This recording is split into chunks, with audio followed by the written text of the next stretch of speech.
Simonen ja Risto Moro. Ja Käkkylä tuli Joensuuhun seuraavalla koostumuksella ja seuraavan 11 lähtee tuohon avaukseen. Maaliin 25 Miikka Häkkinen. Maaliin numero 14 Mikko Ikonen Punousta. Ja sitten lähdetään kenttäpelaajiin. 3 Hans Ekruus Joensuun kaupunki. Joukkueen kapteeni numero 4 Mika Läänen-Rinne Joensuun kaupunki.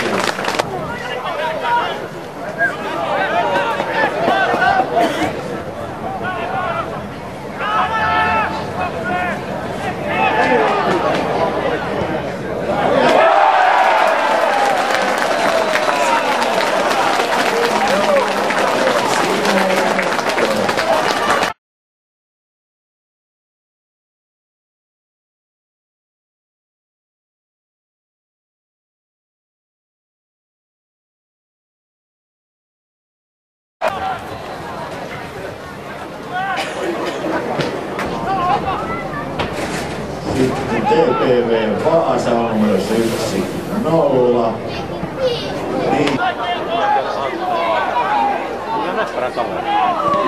Sinäkin olet teemassa monta kappaleita.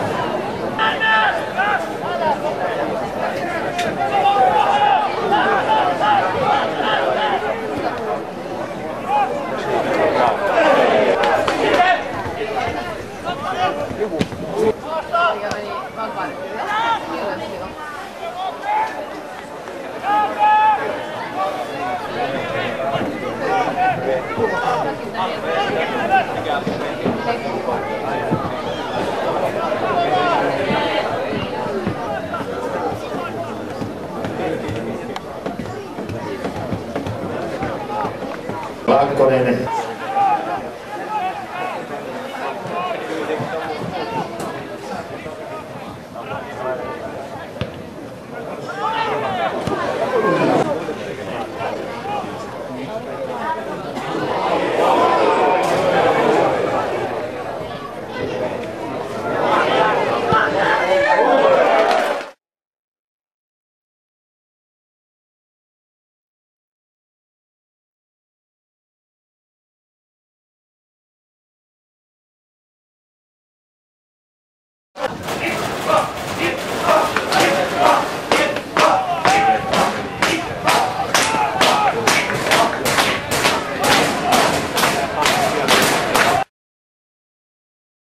Takana on tuossa Kipon ensimmäinen kotivoitto tällä kaudella ja vastustajana oli Käpylän Pallo.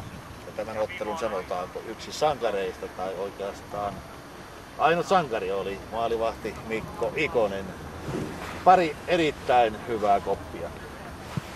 Joo, täytyy sanoa, että siinä mielessä hyvä, että ei ehtinyt alta pois, niin pääsi tiellekin.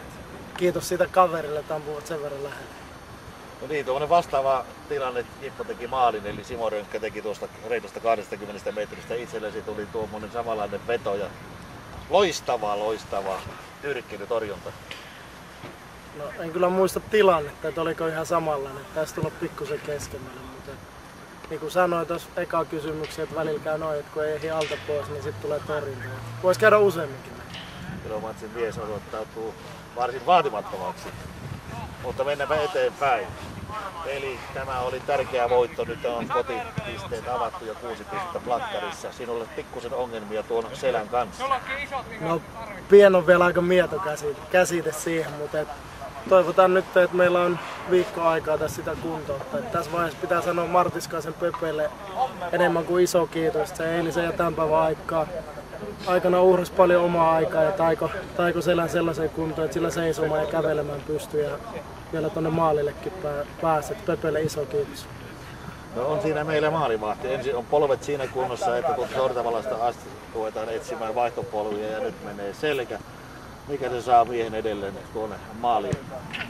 No en tiedä, kai se kun niin kuin sanoin, että ei sinne kukaan tervepäinen asetu, niin kai se sama hulluus sitten on tässäkin mukana, että se vaan vetää. Ja totta kai tietysti meillä on hieno porukka, aina on mukava tulla koppiin, mukava tulla jokaiseen harjoituksiin Ja ainakin itselle pelipäivä on se juhlapäivä. Minä kyllä nautin joka ikisestä pelistä, vaikka siinä vähän kipukin mukana olisi. Et ei se ikinä ei ole kipu vielä nautintoa vaikka.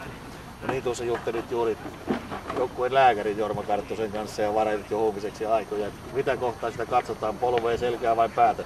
No, en ole vielä törmännyt sellaiseen terapeuttiin, joka pään kuntoon saisi, mutta jos kuntohovi ihanat fysioterapeutit vähän LPG-konetta tarjosi sinne, jos se siitä pikkusen aukeaa. Selkää yritetään korjata. Niin, eli lauantaina sitten kuitenkin mukaan tuonne pitkälle Kemin reissulle. Ja... No, jos jumalat on suopeita, niin lähdetään Kemiin ja haetaan sieltä 3 pistettä. Et peli on kyllä parannuttava, vaikka tänään pisteet tuli, niin me ei päästy omaa peliä pelaamaan. Et pientä hermostuneisuutta ja ei ehkä ollut itseluottamus parhaalla tasolla, mutta viikon aikana tehdään työt sillä lailla, että ensi lauantaina Kemissä ollaan huomattavasti paremmassa iskussa. Sovita nyt näin ainakin, että viskaalit sallii, jos ei Jumala suo. Tehdään tälleen. No niin, ja näin. Kiitoksia Mikko.